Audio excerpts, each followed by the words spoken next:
Hello!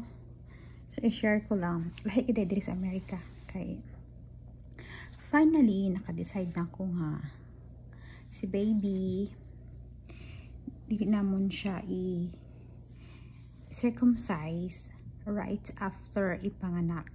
So, finally, naka-decide na gid me ni Daniel na dili namon siya ipatuli.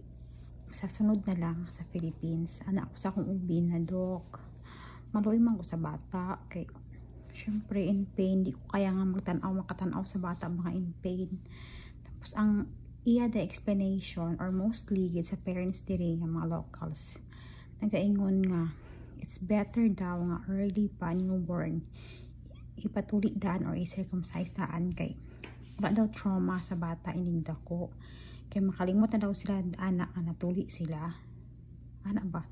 Tapos pero dili kanila gusto kung sa imong desisyon. Nataka na kag choices ba nga. Kaya ang ubi lang yapon na magtuli sa baby. So anak ko nga, na ako.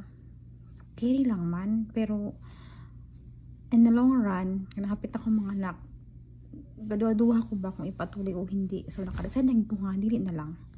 Kaya ang ubi yapon ang magtuli daw. Anak si Doc Sakwa, si Doc Helena. Ako lang yapon magtuli anak. June, ayaw kabalaka. Amo to last week Webes nakanak ko nga dok, naka-decide na ko dili ko na mo siya ipatuli agad-agad. So anak siya nga that's fine siya, dili man ninyo tradisyon nga ipatuli dayon after ipanganak. So naa na sa inyo ha. So kung kauli mo puhon sa Philippines dito na ninyo na ipatuli ang inyong baby. So mao to na mao din dito sa sa Amerika magud pagkapanganak tulion dayon. Yeah, maluoy ko sa baby. Siyempre, hindi pa ka-istorya. Baby pa. Nakaroon kong makuan. Ano ba? Buyag lang. Ano na.